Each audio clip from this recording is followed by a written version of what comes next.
Salam yang di rumah. Terima kasih. Dalam hitungan setengah tahun semuanya ibadah. Kalau ditanya anak-anak pergi ke gereja, mana TV-nya? Sekarang kalau anak-anak disuruh gereja bukan datang ke gedung. Gereja ada show untuk lihat. Cuma 6 bulan loh. Ada ke gereja langsung buka HP-nya lihat syuman di mana. Dia nggak akan ingat gereja itu gedung, bukan. Karena bisa nonton syum. Nah, segalanya berubah, tapi Tuhan yang tidak berubah. Nah, untuk itu saya ingin baca satu perikop ini, lalu saya mau khotbahkan tentang 3 mingguan lalu tentang apa yang terlihat di depan mata saya. Di dalam Matius 7 ayat 7 sampai 11 dikatakan seperti ini. Matius 7 ayat 7 sampai 11. Nanti baru saya beritahukan topik khotbahnya. Tapi saya baca ayatnya duluan. Matius 7 ayat 7 sampai 11. Mintalah, maka akan diberikan kepadamu. Carilah, maka kamu akan mendapat. Ketoklah, maka pintu akan dibukakan bagimu. Karena setiap orang yang meminta, menerima. Dan setiap orang yang mencari, mendapat. Dan setiap orang mengetok, baginya pintu dibukakan. Adakah seorang daripadamu yang memberi batu kepada anaknya jika ia meminta roti, atau memberi ular jika ia meminta ikan? Jadi jika kamu yang jahat tahu memberi pemberian yang baik kepada anak-anakmu, apalagi Bapakmu yang di sorga, ia akan memberikan yang baik kepada mereka yang meminta kepadanya. Nah, saya jelaskan dulu ayat ini. Tanggal 29 Agustus, kebetulan lagi mencret. Jadi sambil tiduran, tunggu berapa menit ke toilet, tiba-tiba muncul layar di depan saya. Nah, itu topik khotbah saat ini. Judulnya adalah Grand Design. Grand Design Matius 7 ayat 7. Bagaikan layar di depan saya muncul Grand Design Matius 7 ayat 7. Lalu ke bawah 3 anak kunci dan anak panah ke bawah, kecuali mengampuni. Udah. Saya ini masih layarnya ada. Udah ke toilet dulu. Habis itu toilet datang lagi berbaring gini, dia muncul lagi. Nah, itu baru penjelasannya. Jadi grand design atau rancangan agung, Allah mendesain begitu rupa supaya kita bergantung sepenuhnya kepada Dia. Allah mendesain begitu rupa atau merancang sedemikian rupa hingga kita bergantung kepada Dia. Kalau kita bergantung kepada Dia, dijelasin gini, dari Kejadian sampai Wahyu mengerucut jadi 3 aja. Minta, mencari, mengetok. Udah. Meminta, mencari, mengetok. Nah, nanti kecuali ini di bawah, mengampuni, kecuali mengampuni. Kalau Anda tidak mengampuni, permintaan Anda tidak diterima. Kalau Anda tidak mengampuni, pencarian Anda tidak akan mendapatkan. Kalau Anda tidak mengampuni, Anda mengetok, pintu tidak akan dibuka. Saya ke toilet lagi, lalu balik datang di sambungan. Jadi enak, gitu. Film hidup. Nah, tadi disinggung tentang apa Allah masih mengendalikan segalanya. Dari bulan Juli itu namanya konjungsi antara matahari, bumi, bulan, lalu ada planet Merkurius, ada planet Jupiter, ada Saturnus, segala macam. Nah, konjungsi itu kayak dalam satu baris. Nah, setelah agak berjauhan lagi, 2 hari lalu dan tadi malam masih konjungsi. Jadi kalau jam 8 malam atau 9 malam keluarlah lihat ke atas, tapi malam ini bulan agak jauh. Itu susun gini. Bulan, Jupiter, Saturnus, baru jauh ke ujung timur sana Venus. Itu besar amat. Nah, kalau planet kita kan matahari paling besar, nomor 1. Besar nomor 2 Jupiter. Jupiter dibanding dengan bumi main kelereng dengan bola kaki. Bumi itu besarnya cuma seperti itu kelereng. Jupiter sebesar bola kaki. Itu berapa kali coba kelereng dikumpulkan sebesar bola kaki? Terlalu besar. Nah, saya lihat gini, saya selalu kagum. Bapak saya hebat. Dia gantung itu barang di atas itu, nggak jatuh. Kalau dia sanggup menggantungnya di situ, bukankah dia juga jaga saya? Amin. Tidak percaya, ketoklah seseorang dan bapaknya akan datang. Tadi di sini kayak sopan-sopan, ketoklah yang wanita di samping ini. Hitungan menit bapaknya pasti muncul. Kecuali dia yatim piatu. Sekalipun yatim piatu ada keluarganya juga, pasti ngamuk lah. Kenapa? Itu milik seseorang. Nah, kita ini milik Tuhan. Apakah Tuhan tidak campur tangan? Keterlaluan. Ya, kami lagi berdoa, saya habis berdoa, saya bilang gini. Apakah ada tertulis Merkurius, Venus, Mars, Jupiter untuk genapi apa? Enggak ada. Ini ada. Baca Alkitab. Nah, Alkitab kita ada loh ditulis. Nah, kalau Yesaya bilang bumi ini itu seperti debu. Bangsa-bangsa seperti titik debu. Nah, tahu pernah lihat titik debu? Udah ribuan ada di jari ya. Kan kalau kami yang di hutan nggak peduli dengan debu. Di Jakarta sini dikit-dikit. Ih, ada debu loh. Untuk tahu debu gini dulu baru tahu ada debu.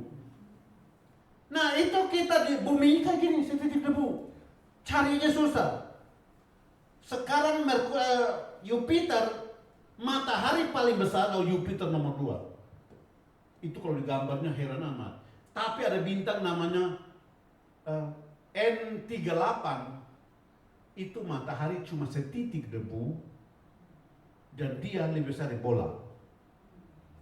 Saya lihat kagum amat karena ahlinya di 8 yang kita punya itu orang Kristen. Jadi dia kalau jelaskan, saya bilang bagus, terima kasih. Ada ahli Kristen yang menjelaskan itu. Tapi tahu alam raya yang diatur sedemikian rupa, nggak ada tabrakannya. Nggak ada tabrakannya. Tahu Profesor Yohanes Surya, pernah dengar namanya? Yohanes Surya Institut segala macam. Dia yang melahirkan para juara Olimpiade Fisika Internasional. Itu kan lulusan dari punya itu. Nah, suatu kali dia khotbah di gereja. Sampai sekarang saya ingat bagaimana dia jelaskan. Dia bilang gini, Allah kita ahli matematika. Kenapa? Karena bicara depan mahasiswa, jadi harus ngomong yang itu. Allah kita ahli matematika. Lalu dibilang begini, ini matahari, Merkurius, Venus, Mars, bumi. Lalu ada satu lagi baru Jupiter, baru ini ke belakang. Dia bilang kenapa bumi ditempatkan sini? Matahari baru ada planet, baru bumi. Kalau tidak, itu tersedot ke dalam matahari, hilang kitanya. Harus ada 2 planet di sini, ada Merkurius, Venus. Untuk apa? Untuk tutup bumi, jadi bumi tidak tertarik masuk ke dalam matahari. Tapi habis ini ada Jupiter. Kenapa? Karena Jupiter besar nomor 2. Itu bisa menarik bumi masuk ke dalamnya. Jadi harus ada planet satu di sini. Bumi tidak tertarik masuk ke dalam Jupiter. Tapi ketika berputar, nggak ada yang keluar dari jalur. Coba satu aja nyerong keluar, habis kitanya. Nah, lalu dia berkata yang membuat saya nggak bisa lupa. Kenapa kita bumi putar cuma 24 jam, nggak boleh lebih, nggak boleh kurang. Kalau kurang, kita nggak ada angin, mati seluruhnya. Tapi kalau kecepatan, dia ngomong di Gunung Sahari soalnya. Kalau kecepatan, saya lompat gini turun di Surabaya.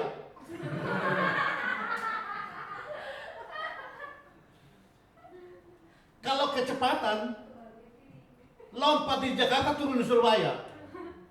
Tapi kalau lambat, bumi nggak ada angin, mati seluruhnya. Dia berkata, itulah Allahmu, Allah ahli matematika. Kamu baru S1, jangan gaya. Aduh, saya lihat gini, untung saya masih SMP.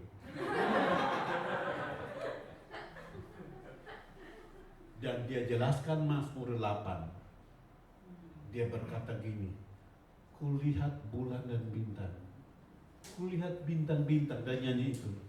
Bila kulihat bintang nomor 8. Itu baru mulai.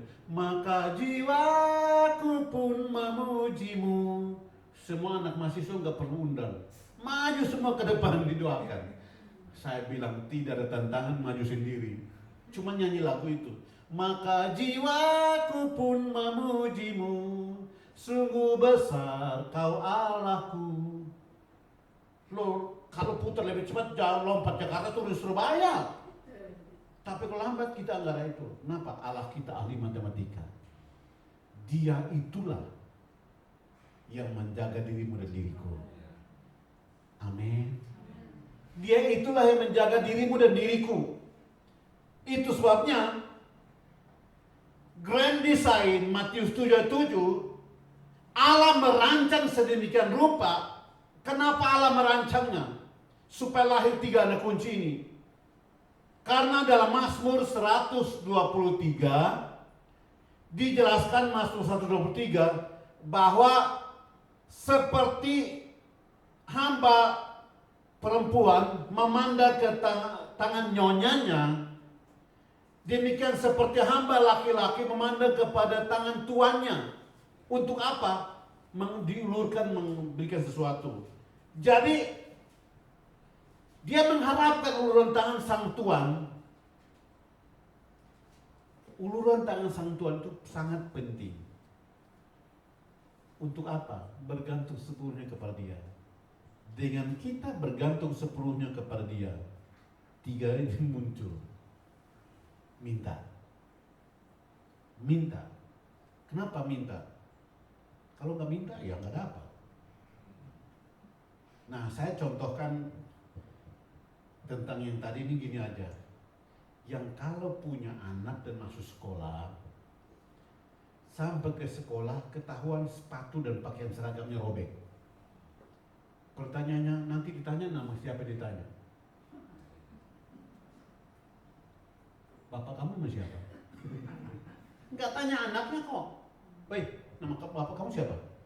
Mungkin Jakarta yang enggak tanya bapaknya. Tapi kalau kami di Timur ketahuan. Bapak kamu nama siapa? Tinggalnya di mana? Kerjanya apa? Jadi kita malunya bukan main. Tapi yang lebih malu adalah ketahuan bapaknya. Dengarkan ini, Allah kita Allah yang dahsyat. Dia harus bertanggung jawab atas kita. Kalau ada sesuatu terjadi kita, dia malu. Itu sebabnya dikatakan dalam Alkitab, kelakuan orang Israel membuat aku malu. Aku dipermalukan di antara bangsa-bangsa. Namaku dipermalukan di antara bangsa-bangsa. Kenapa? Hanya lihat orang Israel aja Tuhan dipermalukan. Nah, ketika Yesus datang itulah kita nggak perlu merasa dipermalukan. Kenapa? Karena dia pasti bertindak tepat waktu. Itu hebatnya Tuhan. Nah, itu sebabnya saya senang dengan mau siaran langsung ini. Kenapa? Kira-kira 2 tahun lalu saya mimpi khotbah, tapi nggak perlu datang. Tinggal ngomong ke layar, orang nonton di rumah.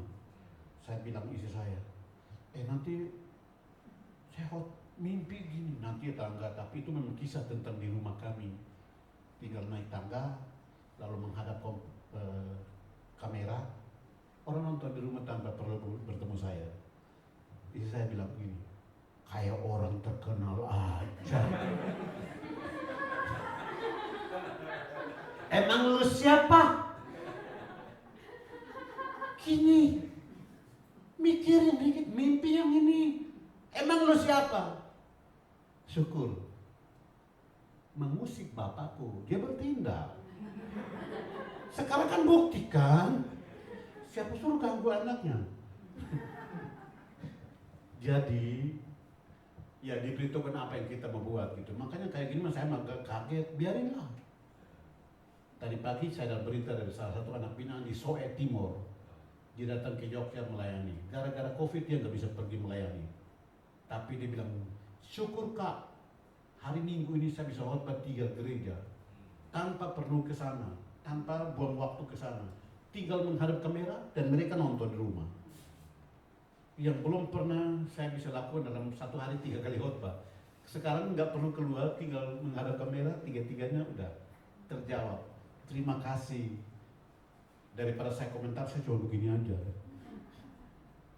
Itu sebabnya grand design. Grand design. Allah merancang sedemikian rupa. Untuk apa? Allah merancang sedemikian rupa supaya kita bergantung kepada Dia. Ketika kita bergantung kepada Tuhan, hal pertama, mintalah.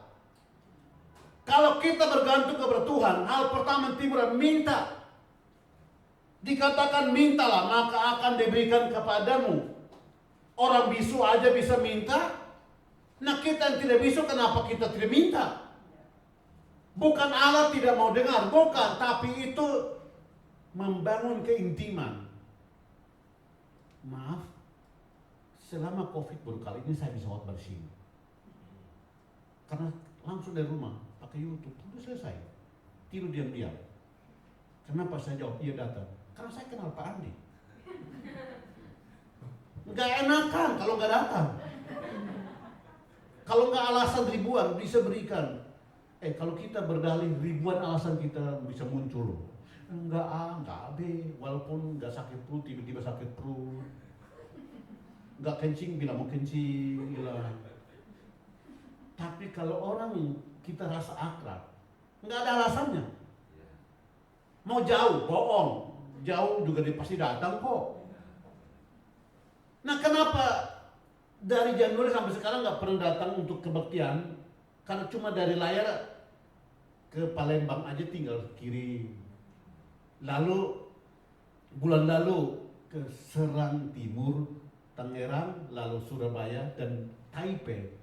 Itu cuma lewat itu aja. Syukur. Tinggal layar tunjuk begini-begini di Taipei diberkati. Udah. Loh kenapa hari ini saya ke sini? Karena saya kenal Pak Andi. Allah menyuruh kita meminta supaya ada komunikasi, supaya membangun keintiman. Nah biasanya kalau udah akrab gitu, senyumannya udah tahu. Senyumannya aja tahu. Bagaimana tahu? Lihat Pak Andi gini udah makan belum? Ketahuan. Dan kalau muka saya begini udah makan belum? Bisa ketahuan. Mereka lihat senyumannya gini berarti dia makan apa? Ngomong apa istri saya tahu kok. Dia muka saya gini artinya rindu makan apa? Tanpa saya ngomong. Karena terlalu akrab. Tuhan tahu apa yang kita rindukan, kadang-kadang kita nggak minta. Cuma senyuman aja udah selesai. Kami di Komsel, tiba-tiba dalam hati, aduh kepengen makan daging babi. Nggak ngomong loh, cuma kepengen makan daging babi. Kan istri saya nggak suka daging babi. Nah kalau ngomong kan jadi masalah, diam-diam aja. Tahu Tuhan kirim orang lain antar daging babi. Ya kalau dikirim kan mau tidak mau saya harus makan dong. Saya suruh Dewi cicip aja lah. Kan jatahnya untuk saya, jadi cicip dulu lah. Kenapa? Saya cuma rindu. Aduh kepengen makan daging babi. Nggak perlu berdoa, baru begitu aja udah dikirim kok. Tuhan lebih tahu siapa kita. Dan Tuhan tahu apa yang sedang terjadi di kita. Itu sebabnya kalau kita geri mercy itu kan bahasa Indonesianya, ini kan pakai bahasa Inggris. Kecuali nama orang, mercy sini, nama orang. Tapi kalau bahasa Inggris gini kita mercy, apa sih mercy? kasih karunia di sana. Tapi maksud saya adalah gini, ketika kita minta, sesuatu pasti terjadi. Anak kunci pertama, minta. Contoh tentang minta itu adalah 1 Samuel 1, 2, 3. Itu adalah mengisahkan tentang Hana yang meminta. Ketika Hana mandul, apa yang dilakukan? Minta aja. Nah, Alkitab bilang gini, dia ngomong dalam hati dan mulutnya komat kambing. Imam besar, Imam Eli, bukan imam besar yang fotonya dipasang-pasang gini loh. Bikin kotor Jakarta aja tuh. Imam Eli lihat, kamu gila. Kenapa? Nggak bisa diungkapkan dengan kata-kata jelas. Kamu gila. Hana bilang, saya bukan gila Tuhan, tapi terlalu sakit hati ini. Terlalu sakit hati ini, sampai kata-katanya nggak bisa diucapkan jelas. Herannya Tuhan tahu yang tidak jelas itu. Yang tidak jelas aja dapat, apalagi yang jelas-jelas minta. Bilang teman sampingmu, yang tidak jelas aja dapat jawaban, apalagi yang sudah jelas. Amin. Dia pasti mengabulkan. Makanya dia bilang minta maka kamu akan menerima. Hana ketika minta lahirlah Nabi Samuel. Dan ketika lahir Nabi Samuel, Israel berubah total. Saya juga percaya kok Indonesia lagi begini. Karena pasti doa kita ada yang bisa diomongin, ada yang gak bisa ngomongin. Terutama kalau kita ingat nama ini, kita doa dari dalam bukan berkati. Kapan Covid jemput atau apa? Pura-pura nggak tahu aja. Aduh, ini kelamaan kapan Covid jemput dia pulang. Salah ngomong aja Indonesia kekurangan 300 triliun loh. Bukan karena apa? Tuhan membuat sesuatu, merancang sesuatu untuk kita bergantung kepada Dia. Dengan situasi kondisi ini kita pasti bergantung kepada Tuhan. Ketika kita bergantung kepada Tuhan, pertama muncul kita meminta. Tuhan, dan kalau kita minta, Dia jamin untuk menjawab iya. Makanya ayat 8 berkata, barang siapa minta, menerima. Itu penegasan jaminannya bahwa kalau kita minta, kita pasti terima. Nah, karena itu ada nama Jenny Wijaya. Wah, di layar itu nama Jenny Wijaya. Biarin aja, gak usah diganggu. Sekarang yang nama Jenny Wijaya dalam hati saya, Tuhan sedang membentuk engkau seperti apa yang dikehendakinya. Tuhan merancang sesuai dengan kehendak hatinya buat hidupmu. Karena itu jangan mengeluh. Jenny Wijaya, jangan mengeluh kalau Tuhan sedang membentuk kamu. Tujuan pembentukan itu adalah Yesaya 48, aku tidak akan berikan kemuliaanku kepada yang lain. Karena Tuhan tidak berikan kemuliaannya kepada orang lain, tapi kepada Jenny Wijaya, makanya proses itu harus ada.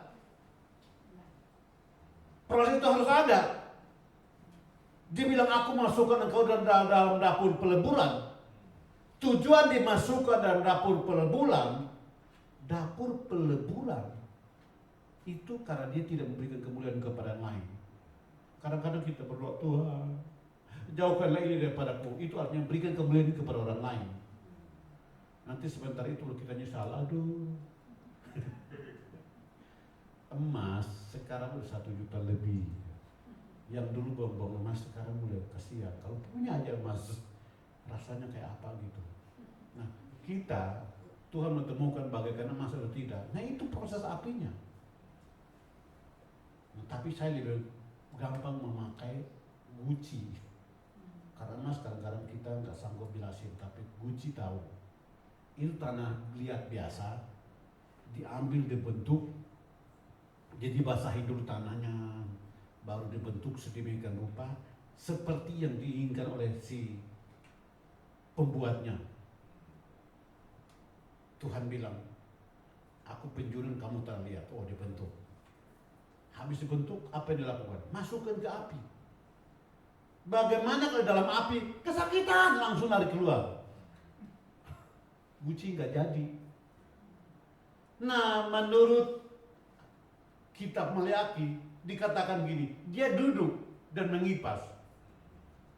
Coba dia jalan-jalan sih nggak apa-apa. Kalau dia duduk, ini kan duduk gini, apinya kurang dimasukin kayu. Masukin, oh kayu kurang, ditambahin kayu. Makanya kalau kita pembentukan, kadang-kadang ditambahkan kayu lebih banyak, ya kita tambah sengsara benar. Panasnya kan nggak makin berkurang, ditambahin kayu makin banyak, tambah dan tambah terus. Karena dia duduk katanya. Menurut Maleakhi, Tuhan duduk lalu itu kipas, kurang apinya aduh. Nah kitanya sengsara banget, tolong, nggak dijawab. Kalau mau tahu nih Dewi yang orangnya sengsara banget, menangis, Tuhan tolong, nggak ditolong-tolong. Setelah menikah, lumayan kan bicara gedung DPR dengan berani, bangganya bukan main, nggak ada yang promosi dia. Kan saya khotbah, kesaksian harus dia. Dan ketika dia kesaksian, lebih banyak prajurit tepuk tangan. 400 kalau tepuk tangan rasanya kayak apa coba? Prajurit, brimob dengan itu segala macam. Itu seluruh Indonesia loh. Ruangan begitu besar. Yang datang bukan 400, yang lebih dari 400. Ini penakutkan. Tapi ketika kesaksian, orang lebih itu sama dia daripada saya. Kenapa? Karena lewatin api lebih panas dari saya. Lebih banyak nangisnya daripada saya. Itu sebabnya ya udah dia terima kemuliaan nggak apa-apa. Kok kenapa dia? Siapa yang suruh dia lewatin api? Kamu enggak. Pembentukan itu penting. Kenapa? Karena Tuhan tidak berikan kemuliaan kepada yang lain. Dewi kan nangis gitu, Tuhan kenapa saya? Itu ayat bilang begini, karena aku tidak memberikan kemuliaanku kepada yang lain, hanya kamu doang. Nangis, tapi kenapa saya dijolokin gini? Bukan, itu salah satu proses. Dan sampai lulus, kalau selesai, wow, gucinya bagus, dihalusin lagi, panas terakhir. Nah kalau kedua panasin kita lari lagi, udah murah. Tapi kalau selesai bagus baru dipajang, yang nggak punya duit nggak akan beli. Mana pernah sanggup beli? Nah kita yang nggak suka gini udah sekalian nggak beli sekalian. Kan Gucci China kan mahal banget. Coba lewatin apinya dia lari keluar, nggak ada jadi apa-apa. Tapi Tuhan membentuknya sedemikian rupa. Pembuatnya buat. Nah saya percaya Tuhan juga lebih daripada itu dia pasti lakukan. Nah itu sebabnya yang Jenny Wijaya siap-siap aja kalau engkau udah lewatin proses pemurnian Tuhan, engkau akan lebih banyak menangisnya. Menangis bukan karena apa? Bersyukur buat kebaikan Tuhan. Sukar melukiskannya. Jadi kadang-kadang saya dengan Dewi kita hanya nangis, Tuhan kata apa yang cocok lagi? Enggak ada. Mau pakai Inggris berapa kata coba? Pakai bahasa Indonesia berapa kata coba? Nah ada satu lagu ini 10,000 reason praise the Lord oh my soul. Itu waktu saya operasi Singapura, Dewi nangis sampai udah gak kuat. Nah di Singapura kan busnya banyak penumpang. Dia ingat lagu itu bagaimana bisa nyanyi. Mau nangis atau menyanyi? Orang begitu banyak. Datang ke rumah sakit, mata bengkak semua. Lu kenapa nangis? Dia bilang, bless the Lord, oh my soul. Saya bilang suaranya kurang bagus, tapi ternyata bisa juga ya. Karena nggak ada kata-kata yang bisa mengungkapkan kebaikan Tuhan. Dia paling terpuji nama Tuhan. Susah menjelaskannya. Dari mana? Minta. Amin. Minta. Ketika kita minta, dijamin kita pasti menerima. Nah itu kunci pertama. Yang kedua, mencari. Ketika kita minta, kita menerima. Ketika mencari, kita mendapat. Nah, saya suka dengan mencari ini karena ada satu buku di rumah yang ditulis oleh Franklin Jensen tentang mutiara yang di Timur Tengah. Ada mutiara yang disembunyikan di bawah, tapi itu di dalam pasir. Pemiliknya, ada orang lain datang menceritakan kepada pemiliknya bahwa kalau kita punya mutiara kayak gitu, berlian, kalau punya berlian gini bagus, dia jual ini, pergi cari ke Amerika nggak dapat, Eropa nggak dapat, di Afrika akhirnya mati di Afrika Selatan. Miliknya ditinggalkan, dia pergi sana. Lalu ada orang lain datang liatin, kok dari pasir berliannya bercahaya. Dia bilang, apa nih? Udah diungkit pasirnya, diambil, dibawa pulang, dibilang ini berlian. Berlian. Jadi kaya raya. Nah, Jensen berkata gini, Anda juga lupa di dalam diri Anda berlian-berlian yang akan dimunculkan oleh Tuhan ketika penderitaan datang.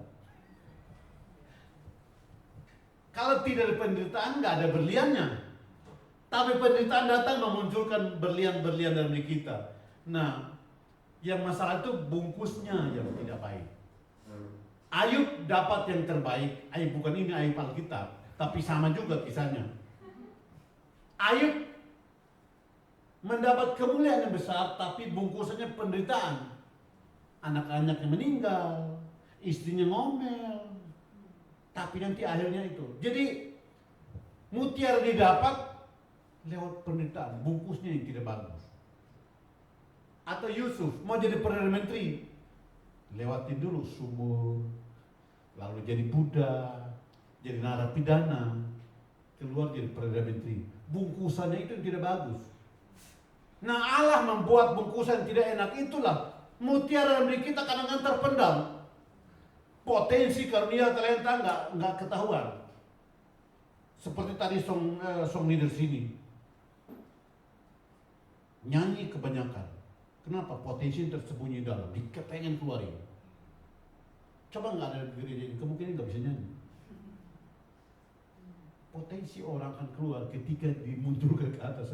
Aduh Tuhan tolong. Nah, biasanya gitu akan muncul. Cari. Kita mencari kerajaan Allah seperti yang berlian ini. Kita mencari rencana Allah, kita mencari apa yang Tuhan sediakan bagi kita. Nah, saya tahu karena dulu saya ngajar sekolah doa di dekat Cawang itu, MT Haryono Square. Nah, Pak Andi kenal saya di sana. Gara-gara itu akhirnya sekarang akrab. Jadi walaupun COVID tetap aja datang. Karena jadi sahabat. Kenapa? Kerinduannya mencari rencana Allah. Dikatakan pada siapa mencari akan mendapat. Yang mencari itu mendapat. Jadi kunci pertama minta menerima, kunci kedua mencari mendapat. Nah, ketika kita mencari, inilah beberapa kisah seperti salah satu wanita Sirofenisia yang ketika anaknya kepengen, Tuhan Yesus tolong sembuhkan anak saya. Yesus berkata, nggak bisa, roti disediakan bagi anak-anak. Wanita Sirofenisia dia bilang gini, Tuhan benar, tapi kan anjing makan roti yang jatuh dari meja tuannya, remah-remah jatuh dari meja tuannya. Oke, kalau gitu kamu dapatkan. Atau Bartimeus di Yeriko, itu kisah bagaimana orang mencari. Yesus anak Daud, kasihani aku. Pengikut Yesus bilang, diam dulu. Nah, itu untung mereka yang di sana. Kalau kami di timur teriaknya bukan itu. Itu produk asli kita, nggak ada mikrofon juga suara bagus. Diam. Yang takut langsung berhenti. Herannya Bartimeus dalam Markus 10 ayat 40-an, 44-45 sebenarnya. Markus 10 ayat 40-an itu dikatakan ini. Bartimeus makin berteriak. Untuk apa? Kan ini teriakan murid-murid terlalu banyak. Jadi dia harus teriak lebih kuat suaranya. Mereka bilang, diam. Yesus. Nah, itu karena saya di kota, suara udah gak bagus. Kalau kami di kampung, itu dari kecil, nyarinya kayak apa? Itu suara bisa mendengung kayak gini. Jadi kalau pagi, jam 5:30, 6 pagi, itu suara kayak gelombang. Jadi kita pagi-pagi bermainnya itu. Itu untuk panggil yang sebelah, itu suara itu. Itu berapa kilo kedengaran suara kita. Nah ini Bartimeus kayak apa coba? Itu suara harus kuat supaya mengalahkan yang banyak ini. Dibilang, lalu Yesus berhenti. Panggil dia. Mereka, gara-gara kamu, guru berhenti di sana. Udah sini, kamu dipanggil. Dibawa dengan kasar datang. Apa maumu? Aku ingin melihat.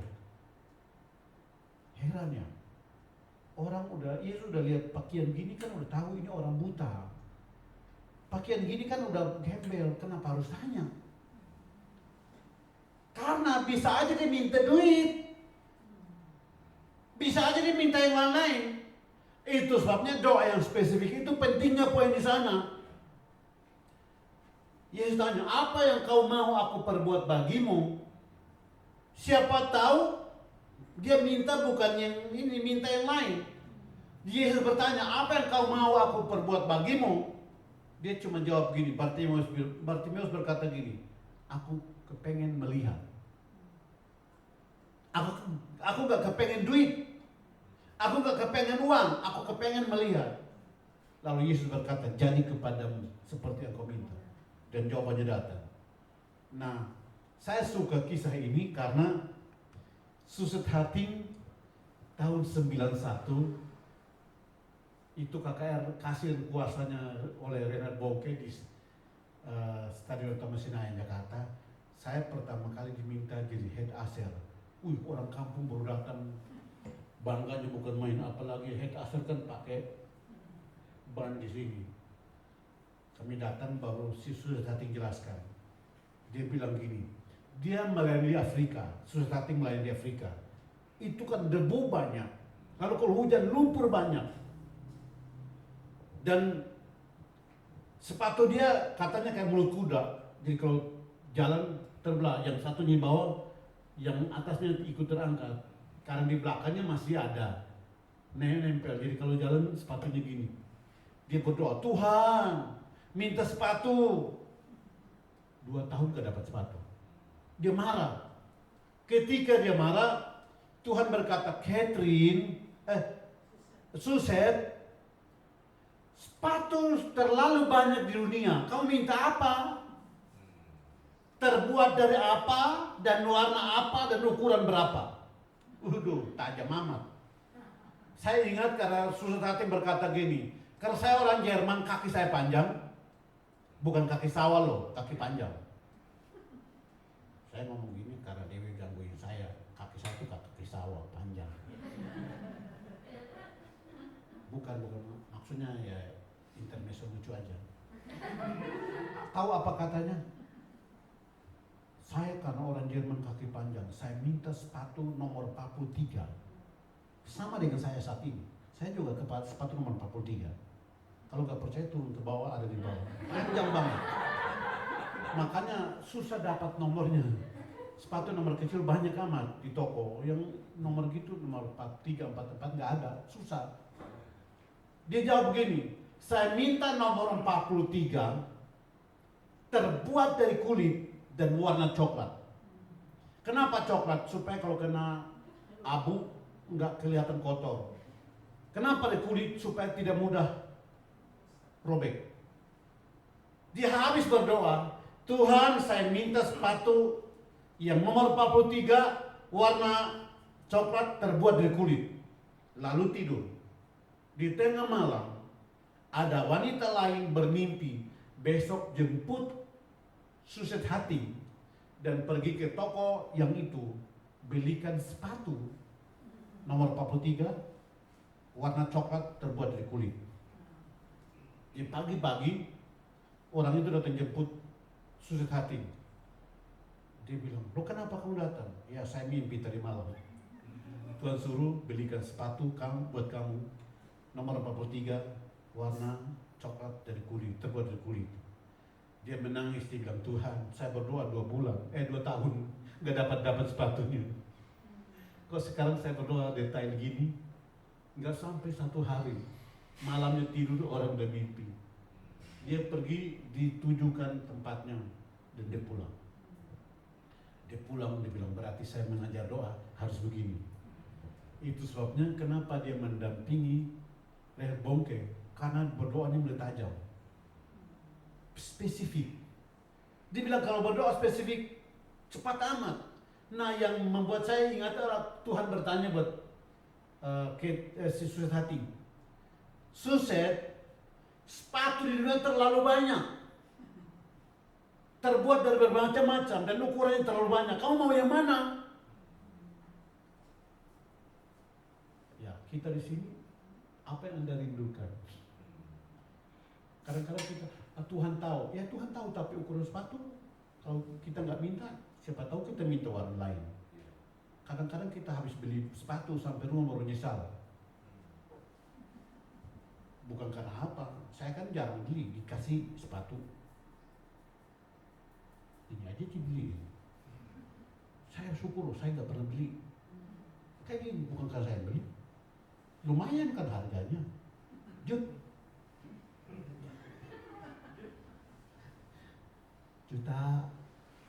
Yang nggak punya duit nggak bisa beli.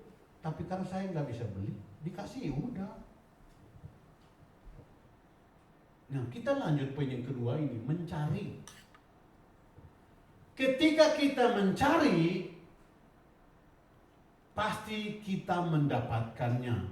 Nah, karena itu yang jadi 1, 2, 3, 4, yang pria paling belakang maskernya hitam.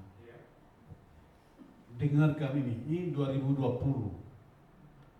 Tuhan membuka pintunya bagimu yang tidak dapat ditutup oleh siapapun. Tangan perkenanan Tuhan itu ada atasmu. Anugerah perkenanan Tuhan ada atasmu. Ingat kalau Yusuf dikenan Tuhan, di dalam sumur pun Tuhan pelihara. Sebagai budak di Mesir pun Tuhan pelihara. Di dalam penjara pun ada Tuhan situ. Kan kalimatnya gini, Tuhan menyertai Yusuf. Di dalam sumur Tuhan menyertai Yusuf. Di rumah Potifar Tuhan menyertai Yusuf. Di dalam penjara Tuhan menyertai Yusuf. Herannya, kayaknya nggak ada lain, cuma dia doang yang Tuhan menyertai, Tuhan menyertai. Dengarkan di dalam hati saya, Tuhan menyertaimu untuk membela dirimu. Tuhan menyertaimu untuk menjagamu. Tuhan menyertaimu untuk memeliharamu. Tuhan menyertaimu untuk melindungimu dan mengurapimu. Jangan takut, dia tetap dapat dipercayai. Tuhan yang hidup itu ada Tuhan yang berkuasa. Tahun 84 pertama kali saya turun ke kota Kupang. Lalu Natal 84 itulah lagu yang tadi itu. Itu orang Ambon yang nyanyi yang baru meninggal bulan lalu, si Yopi Lato. Biar na. Saya sampai nonton. Kok ada lagu Kristen di itu layar? Saya jalan dari belakang lihat kok nggak ada. Ya kan kita nggak tahu televisi model apa. Kami orang kampung nggak tahu lihat televisi. Jadi saya jalan dari belakang lihat. Kok itu gambar keluar dari mana ya? Si pendeternya bilang, tolong angkat taplak meja. Saya angkat mejanya sekalian. Sampai hari ini saya nggak cerita sama Dewi, tapi itu kenangan paling lucu. Dia berteriak, yuk minta taplak meja bukan bawa meja sekalian.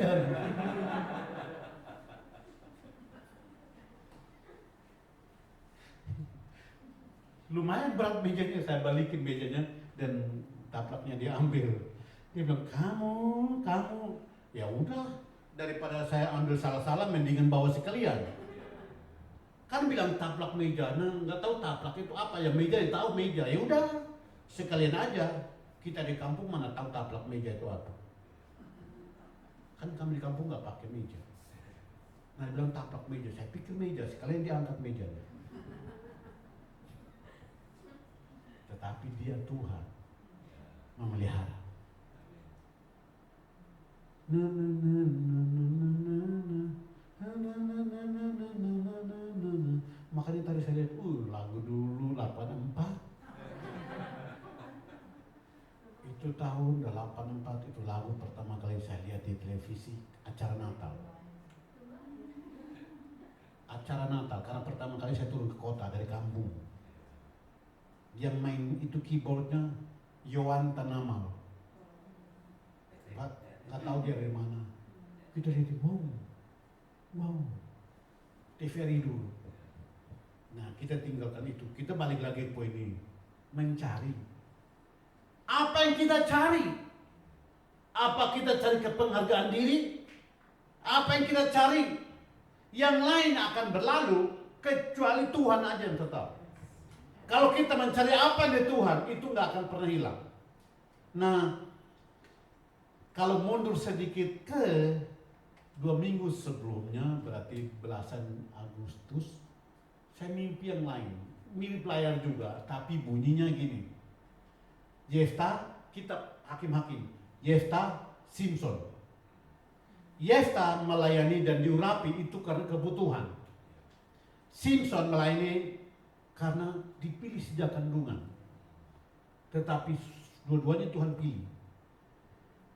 Yefta itu anak pelacur, tapi karena dibutuhkan, Tuhan urapi dia untuk jadi pemimpin. Simpson dipilih sejak kandungan sebelum lahir.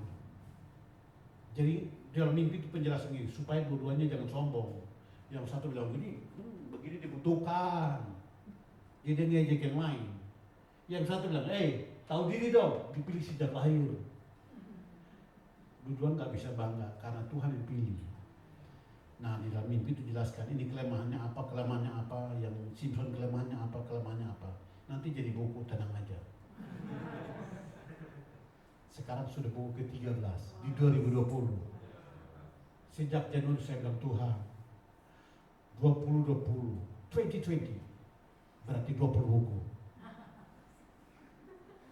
20 buku, sekarang udah buku ke-13 September. Ditambah 21 sudah jadi, berarti 34. Lumayan. Ijazah boleh SMP. Ala saya bukan SMP. Minta cari. Lalu yang ketiga, mengetok. Dikatakan, ketoklah maka pintu akan dibukakan bagimu. Nah, saya ingat ini, ketoklah ini karena teman saya yang saya suka cerita di Kupang dulu, nama Yermi, pendek kecil gini, tapi dia berani injilin orang. Kami diangkut. Jadi saya duduk, ini saya lalu Yermi. Nah, yang putih-putih pakaiannya di sebelahnya. Dia tunjuk gini, biar pakai pakaian putih, dosamu banyak. Aduh, kita melompat keluar dari angkot atau di lampu merah, anak-anak nakal paling banyak. Nah, saya ini kan mantan tinju, jadi bisa pengawal dia. Dia bilang, yuk sertai saya ya. Udah, saya tinggal berdiri gini. Selalu berdiri gini. Jadi mulai dulu. Sebentar, kalau kamu mati kemana? Masuk neraka atau surga? Ini anak nakal udah berani lawan dia. Soalnya ini belakang siapa dulu. Lu kalau mati sekarang masuk mana? Surga atau neraka? Mau surga sekarang saya doakan. Aduh, habis doa baru kita mulai jalan pelan-pelan. Udah agak jauh, lari sekuat-kuatnya. Kalau udah jauh lari sekuat-kuatnya. Nah, si Yermi ini hampir 20 tahun gak pernah ketemu. Tiba-tiba dia datang. Sebelum nikah, itu kos saya di industri. Tiba-tiba dia datang kunjungin teman, pembina. Jadi diantar jam 4 ke rumah. Kos saya di lantai 2. Tiba-tiba dia, ayo. Pemilik rumah bangun. Berisik amat, nah orang Kupang kan bukan lemah lembut. Teriaknya makin kuat. Nah, jam 4 pagi dia antar situ, setengah 4. Ayo. Enggak berhenti. Sampai jam 5 dia belum berhenti juga. Tetangga semua pada bangun. Kenapa sih berisik amat? Pemilik rumah marah. Datang ketok pintu saya. Wen, saya kata, kenapa sih? Itu ada kawan berdua. Saya keluar buka pintu.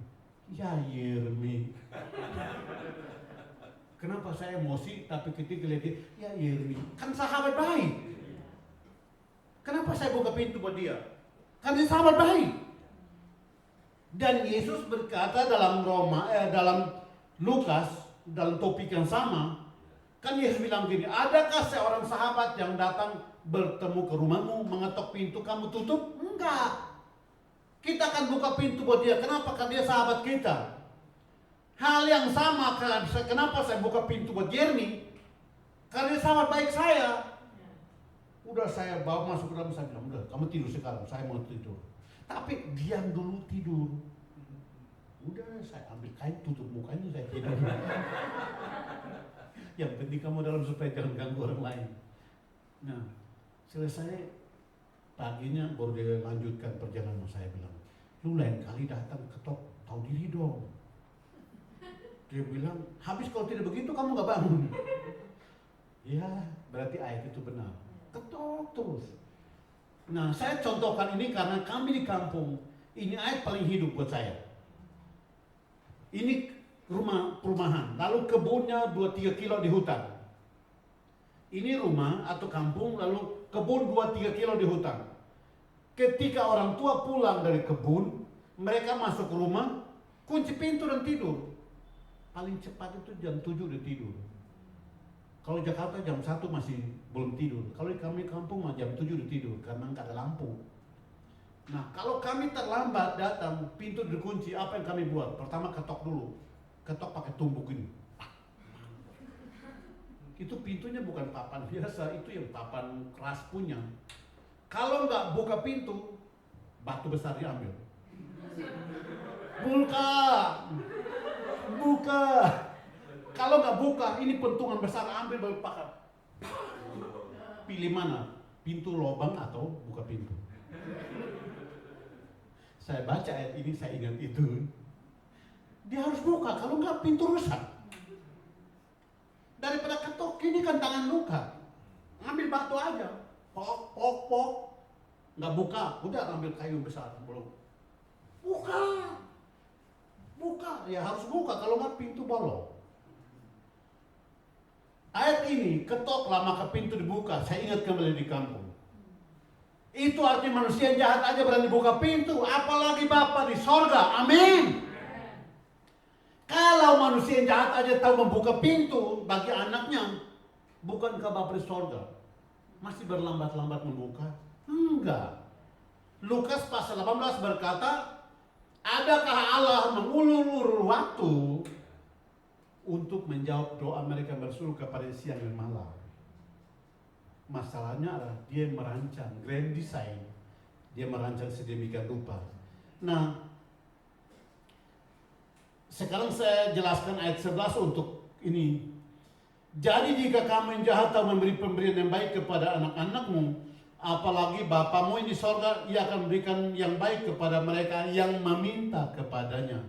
Kecualinya itu, yang tadi saya bilang grand design di atas, lalu 3 anakku, grand design Matius 7:7, lalu anak kunci ketiga ke bawah, anak panah baru kecuali mengampuni.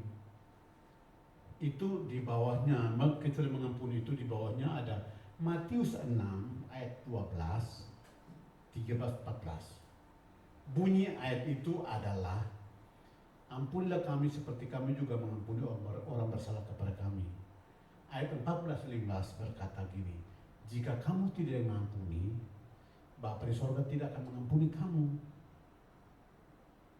Ampunilah maka Bapa di sorga mengampuni kamu. Kalau kamu tidak mengampuni, Bapa di sorga tidak mengampuni kamu.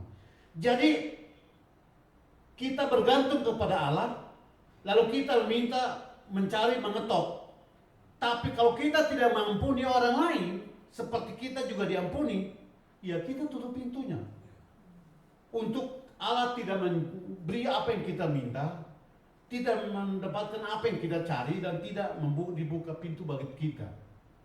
Jadi cuma itu aja, mau ampuni atau tidak, itu masalahnya. Itu rasanya, aduh Tuhan, kenapa dia ada ya? untuk mengampuni itulah dibuat ketergantungan itu. Karena Allah merancangnya. Itu yang penting tuh, grand design-nya itu, rancangan Allah itu. Untuk itu Allah memakai suami atau istri atau anak-anak atau bos di kantor atau PKS di gereja atau anak buah, majikan, pembantu, apa aja dipakai untuk melukai kita. Ketika kita mengampuni dia, apa yang kita minta pasti kita terima. Kalau kita mengampuni dia, apa yang kita cari pasti kita dapat. Ketika kita mengampuni orang melukai kita, apa yang kita ketok pintu di muka. Masalahnya ada karena kita lupa bahwa Allah turut bekerja dalam segala sesuatu. Allah turut bekerja karena dia merancangnya.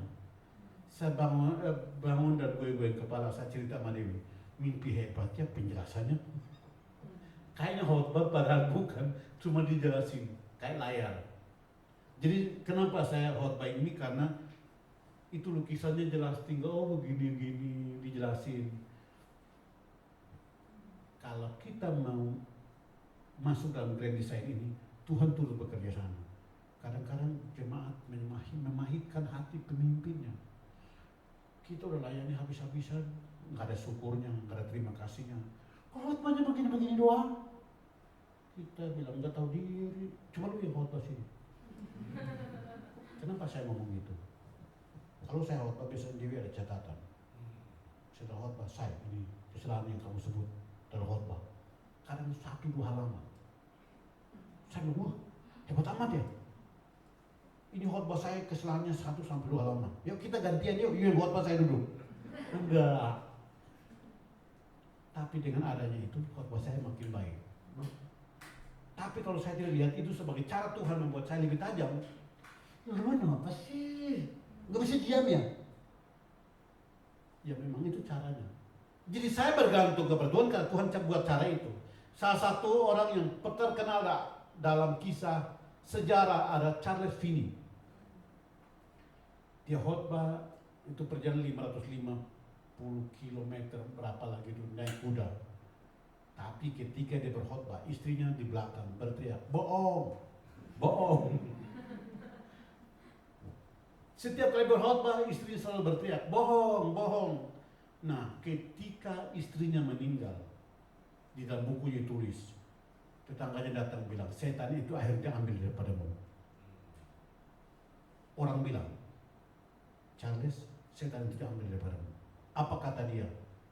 Kamu nggak tahu. Selagi dia ada, khotbah saya paling bagus. Sekarang dia udah nggak ada, khotbah saya pasti hancur. Dan hanya butuh 2 tahun, dia ikut meninggal. Kenapa? Pamornya turun, urapannya hilang. Selama istrinya ada, waduh, naik urapan. Makanya saya bilang terima kasih buat Dewi Tuhan. Aduh, luar biasa. Saya nggak bisa lihat. Kan kadang-kadang dulu kami nakal, kita tulis kertas di belakang, lu berani lu pukul. Kita tulis gitu. Lu berani lu pukul, lalu kita datang tempel di belakang. Tempel di belakang orang. Oh tiba-tiba, buk, lu kenapa pukul saya? Coba lihat di belakang.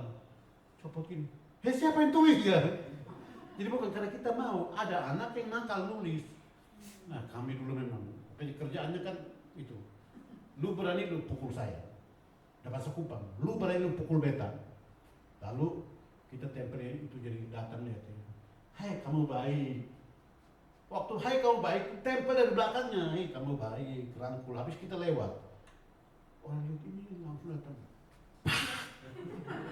Dia kaget kan, lu kenapa pukul saya? Siapa suruh yang suruh saya pukul? Kita nggak bisa lihat kecuali orang lain yang lihat. Kadang-kadang Tuhan memakai orang lain karena Tuhan merancang demikian supaya apa? Kita saling bergantung. Ketergantungan itulah yang buat kita bisa meminta, mengetok dan